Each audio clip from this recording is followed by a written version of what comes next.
सामाजिक न्याय व विशेष सहाय्य विभागाच्या कर्मवीर दादासाहेब गायकवाड सबलीकरण व स्वाभिमान योजनेअंतर्गत जिल्ह्यातील 12 भूमिहीन लाभार्थ्यांना पालकमंत्री चंद्रशेखर बावनकुळे यांच्या हस्ते शेत जमिनीच्या पट्ट्यांचे वितरण करण्यात आले। शासकीय विश्रामगृह येथे पालकमंत्री बावनकुळे यांनी स्वतः शेतजमीन पट्टे व आदेशाचे वितरण केले। यावेळी आमदार प्रताप अडसळ, आमदार राजेश वानखडे, प्रवीण पोटे, अतिरिक्त जिल्हाधिकारी गोविंद दानेज, निवासी उपजिल्हाधिकारी अनिल भटकर, तहसीलदार विजय लोखंडे यावेळी उपस्थित होते।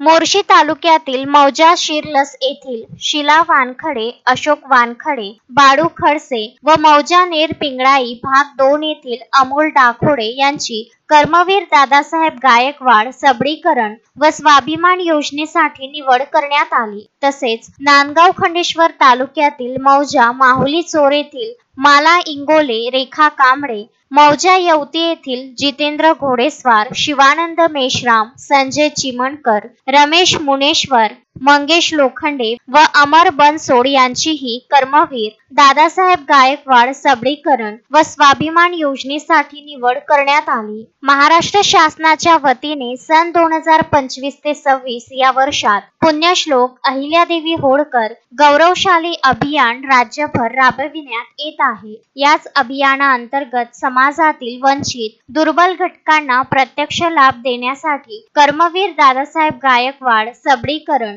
व स्वाभिमान योजनेअंतर्गत जिल्ह्यातील अनुसूचित जाती व नवबौद्ध घटकातील दारिद्र्य रेषेखालील भूमिहीन शेतमजूर असलेल्या लाभार्थ्यांना शेतजमीन पट्टे व आदेशाचे वितरण करण्यात आले। यावेळी पालकमंत्री चंद्रशेखर बावनकुळे यांच्या जनसंवाद कार्यक्रमात विविध क्षेत्रातील स्थानिक समस्यांबाबत नागरिकांनी निवेदने सादर केली। यावेळी त्यांनी नागरिकांच्या विविध समस्या, त्यांचे म्हणणे ऐकून घेत त्यांचे समाधान केले। शासकीय विश्रामगृह येथे नागरिकांच्या समस्या आणि तक्रारी जाणून घेण्यासाठी जनसंवाद कार्यक्रमात पालकमंत्री बावनकुळे यांनी नागरिकांशी संवाद साधला।